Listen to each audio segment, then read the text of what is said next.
আমি মৃত্যু বলে ঘোষিত হয়েছিলাম। ডায়াবেটিক্স কোনো কালেই আর ভালো হবে না। যতদিন বাঁচেন ততদিন ইনসুলিন পুশ করে আপনাকে যেতে হবে। 3 মাস পরে আমার 4 বছর পুরো হইব, যে কে লাইফস্টাইল মানা, এর ভিতরে আমার আর কোনো ওষুধ নেই। সবচেয়ে বড় কথা হলো ওনার ভিতরে রিং নাই আর বুকটা ইনটেক্ট আছে। জি আলহামদুলিল্লাহ। আসসালামু আলাইকুম। ওয়ালাইকুম আসসালাম ওয়া রাহমাতুল্লাহি ওয়া বারাকাতুহু। সবাই আলহামদুলিল্লাহ ভালো আছেন তো? জি আলহামদুলিল্লাহ, আপনি কেমন আছেন? আমি আল্লাহ পাকের অশেষ অশেষ রহমতে এবং এই লাইফস্টাইলকে পালন করে কি পরিমাণ ভালো আছে সেটা আমি ভাষায় আসলে মুখ থেকে আমি বলতে পারছি না। আপনার নামে নাম, আমার নাম জাহাঙ্গীর হোসেন আর আপনার নাম জাহাঙ্গীর। এই জন্য ভালোবাসাটা একটু বেশি মনে হচ্ছে। বাস্তবে আসলে তাই। আর আমার হোম ডিস্ট্রিক্ট আপনার হোম ডিস্ট্রিক্ট একই জায়গায়, বাগেরহাট।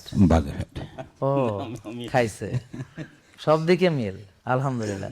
আমি মৃত্যু বলে ঘোষিত হয়েছিলাম।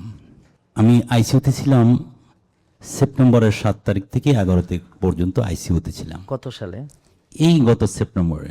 ও এরপর আইসিইউ থেকে আল্লাহ পাক সিসিউতে এনেছে। ওখান থেকে ফিরে এসে ডাক্তার কর্নেল নামটা আর বলা দরকার নেই, উনি আমাকে ঘোষণা দিল যে আপনার এই ডায়াবেটিক্স কোনো কালেই আর ভালো হবে না। তো বলছে আপনাকে যতদিন বাঁচেন ততদিন ইনসুলিন পুশ করে আপনাকে যেতে হবে। আমি যেখানে থেকে আমার সাথে কোয়ার্টারেই একজন ডাক্তার, ওনার নাম জাকির হোসেন, ডাক্তার জাকির হোসেন। উনি স্যারের ফলো করছে। উনি আমাকে বললো যে আপনি একটু তার শরণাপন্ন হতে পারেন, আমি যখন হয়েছে আপনি হতে পারেন। একজন ডাক্তার বলেছে কথা? একজন ডাক্তার। বলেন কি? লাস্ট এখানে চলে আসলাম। এখানে এসে ওই যে হুমায়ের জীবনের নাম শুনে বহু টেস্টের গাদি, আমার বহু টেস্টের রিপোর্ট গাদা গাদা ফাইল হয়ে রয়েছে, কিন্তু হুমায়ের বলতে কোনো শব্দই আমি এখন পর্যন্ত টেস্টের রিপোর্টের মধ্যে পাইনি। প্রিয় দর্শক, আপনাদের জন্য সেটা হচ্ছে, ধরেন একটা রোগীকে যদি কোনো ডাক্তার ইনসুলিন দেয়, যৌক্তিকভাবে তার ইনসুলিন শরীরে উৎপাদন হয় কিনা, যদি অভাব থাকে তাহলে বাইরে থেকে ইনসুলিন দেওয়ার প্রশ্ন আসবে। সিপেপটাইড পরীক্ষার মাধ্যমে এটা একদম স্পষ্ট বোঝা যায় যে আমার শরীর কতটা ইনসুলিন বা প্যানক্রিয়াস কতটা ইনসুলিন তৈরি করছে। আর যদি কাউকে দেখা যায় যে ইনসুলিন তৈরি হচ্ছে না, তাহলে তাকে আমরা বাইরে থেকে ইনসুলিন দিব, টাইপ 1 ডায়াবেটিস এরকম। খুবই দুঃখজনক ব্যাপার যে ওনাকে একটা বলা হলো যে সারা জীবন আপনাকে ইনসুলিন নিতে হবে, কিন্তু তার ইনসুলিন তৈরি হয় কিনা কেউ দেখলো না। এটা একটা দুঃখজনক ব্যাপার। তার ইনসুলিন শরীরে ব্যবহার হতে পারছে কিনা সেটাও দেখা হলো না। এখানে ইনসুলিন যে ব্যাপারটা, সেটা ওই যে বৃষ্টি ম্যাডাম, সে আমাকে বললো প্রথম যে ইনসুলিনটা মাপার পরে বললো যে আপনার যেভাবে আপনাকে বলা হচ্ছে বা এইভাবে পালন করলে আপনার ইনসুলিন হতে পারে। পরে যেভাবে আমি লাইফস্টাইলটা পালন করে যাচ্ছি, নেক্সট লাস্ট যে 8 তারিখে রিপোর্টে আমার যথেষ্ট পরিমাণ ইনসুলিন বৃদ্ধি পেয়েছে এবং বলছে যে ইনশাল্লাহ আপনি মানে উনি এখন বিনা ওষুধে বিনা ইনসুলিনে এখন আলহামদুলিল্লাহ। এই তো নাকি? আমি একটু ফেটে ছিলাম। আজকে সকালে আমি গোসল করে বাথরুম থেকে বেরোবার সাথে সাথে আমার ওয়াইফ দেখে বললো যে তুমি তো একদম ইয়াং হয়ে গেছো। বউয়ের চোখও আপনার দিকে পড়লো শেষ পর্যন্ত।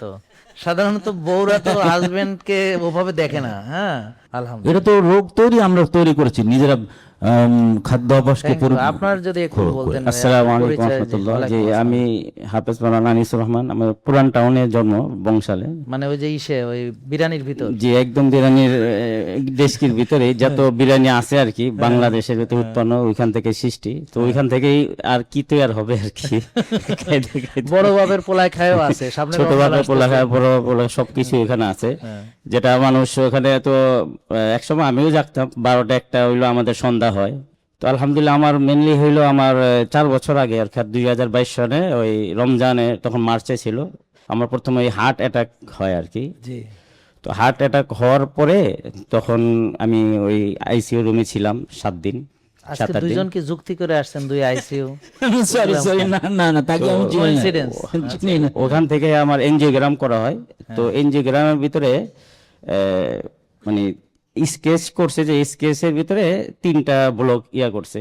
তো তখনই মানে সাজেশন দিছে যে আপনি 2টা কাজ, হয়তো রিং পরান না তো ওপেন হার্ট সার্জারি, যেহেতু আপনি যুবক আছেন ওপেন হার্ট সার্জারি বেটার হবে।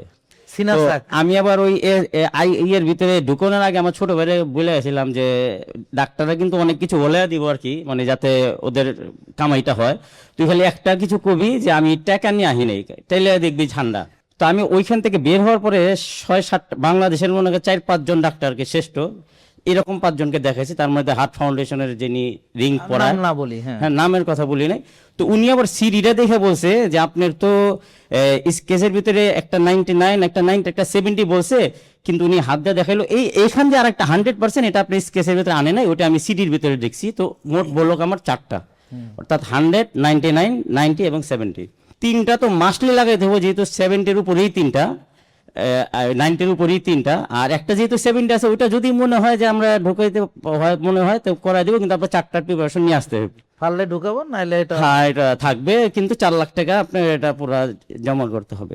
ডিসিশন নিছি, ভাইয়ের সাথে পরামর্শ করছি, টাকাও আনছি যে কালকে যাব, কিন্তু আলহামদুলিল্লাহ আল্লাহর কি মর্জি, ওই একদিন ইস্তেখারা পড়ার পরে আমার এক বন্ধু দুবাই থেকে একটা লিঙ্ক পাঠিয়েছে স্যারের, হ্যাঁ, যে আমারে বলছে আনিস তুমি এই ডিসিশনটা লওয়ার আগে তুমি এটাও দেখো, মানে যেহেতু আমার নিয়ত চেঞ্জ হয়ে গেছে, আমি আল্লাহ কাছে চেয়েছিলাম যে বিকল্প রাস্তা আল্লাহ কি আছে। তো ওর ভিতরে আমার ওই বন্ধু যখন পাঠিয়েছে তখন আমি বুঝতে পারলাম যে আল্লাহ বুঝি বিকল্প রাস্তা হিসেবে এটাই করছে। তো আলহামদুলিল্লাহ আমি ওই স্যারকে নাম আইনা আগে 1 মাস ফলো করছি, অর্থাৎ মার্চে আমি হার্ট অ্যাটাক হয়েছে, তারপরে এপ্রিলে ওই শেষের দিকে আর কি, রোজা যখন শেষ হয়েছে এপ্রিলের, ওই এপ্রিলের থেকে আমি স্যারের ইয়াটা পাওয়ার পরে মানা শুরু করছি। মাইনা 1 সপ্তাহ পরে এখানে আসছি, 1 মাস পরে স্যারের সিরিয়াল পাইছি, তখন থেকে স্যারকে দেখাই। তো এই 1 মাস পর থেকে না আমি টানা 6 মাস, মানে ভাত খাওয়া যদি আমার হোমওয়ার্ক কমে আসলে, তারপরে ভাত ওখানে 6 মাস আমি কোনো চাউলকেই টাচ করি নাই, বাকি শাকসবজির সাথে ডিম মাছ গোছে গুলিয়া করছি। তো আলহামদুলিল্লাহ ওটার থেকে আমার কতগুলা যে রোগ ওইখান থেকে নিয়ন্ত্রণ হয়েছে, তার ভিতরে 1 নম্বর হইলো ওই হার্টের ব্লকটা। তখন আমার ওই ইজেকশনালি ফাংশন ছিল 50, যখন আমি হার্ট অ্যাটাক করি 1 বছর আগে ওটা মাপাইছি, এখন 1 বছর আগে ছিল 67, ওটা আপ হয়েছে।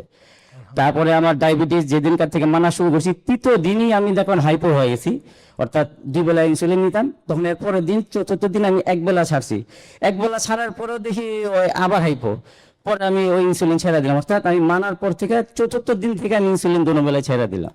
3 মাস পরে আমার 4 বছর পুরো হইব, যে এই লাইফস্টাইল মানা, এর ভিতরে আমার আর কোনো ওষুধ নেই, এবং ডায়াবেটিস তো আলহামদুলিল্লাহ। এবং স্যার আগে বলতো যে এই যে আমার যে সবচেয়ে বড় কথা হলো ওনার ভিতরে রিং নাই, আর বুকটা ইনটেক্ট আছে।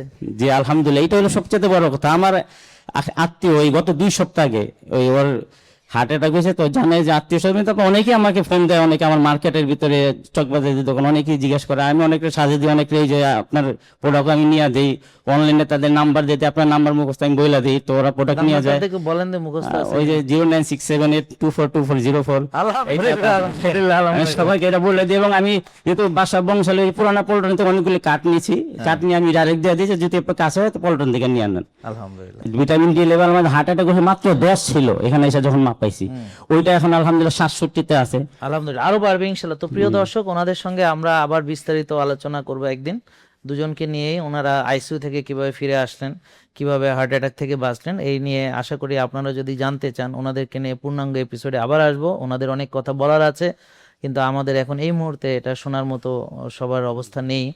তো একটা শিক্ষণীয় বিষয় হচ্ছে যে আমরা যদি চাই নিজেদেরকে ওষুধ থেকে বাঁচাতে পারি, তো এখন আমরা চাইলে আইসিইউ থেকেও ফিরে আসতে পারি, আমরা চাইলে আবার নতুন করে জীবন শুরু করতে পারি। তো ওনাদের মাধ্যমে আমরা এটাই জানতে পারলাম প্রিয় দর্শক। তো দেখতে থাকুন, এবং এরপরে আমাদের পরবর্তী যিনি আসবেন তার কথা শোনার জন্য। জি, আসসালামু আলাইকুম।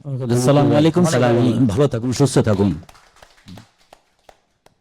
জেকে লাইফস্টাইল লিমিটেড, ওষুধ মুক্ত সুস্থ জীবন।